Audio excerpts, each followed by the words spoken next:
Un par un, les policiers déterrent les corps, 18 au total, enterrés dans une fosse commune près de la célèbre station balnéaire d'Acapulco. Les victimes étaient de simples touristes mexicains venus d'un État voisin. Le bilan de la guerre entre cartels de la drogue mexicains a dépassé les 10 000 morts depuis le début de l'année. Depuis plusieurs semaines, c'est l'hécatombe. À Ciudad Juárez, 14 jeunes abattus pendant une soirée.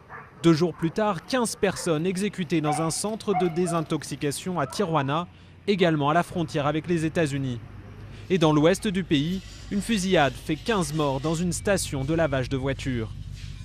Le président Felipe Calderón a lancé son offensive contre les cartels il y a 4 ans, mais pour les Mexicains au quotidien, la violence ne fait que s'aggraver. On présente le problème comme s'il n'existait qu'avec le gouvernement actuel. Mais non, cela remonte à plus longtemps. Je ne le verrai pas de mon vivant, mais j'espère que cela finira par s'arrêter, parce que tout a une fin. Mais les experts et les Nations Unies sont plus pessimistes. Les bandes à l'origine des violences sont engagées dans une guerre contre les autorités, les civils, mais surtout entre elles.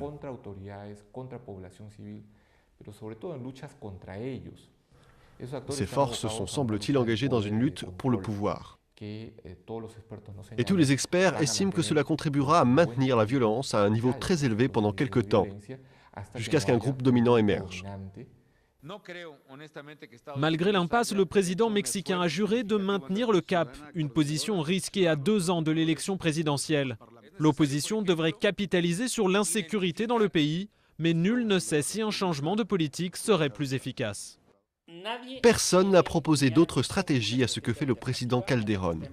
Aucune force politique mexicaine n'a dit « voici une issue possible ». À long terme, la lutte contre la corruption à tous les échelons de l'État pourrait contribuer à endiguer la violence. Une solution qui, à court terme, ne devrait pas stopper les massacres.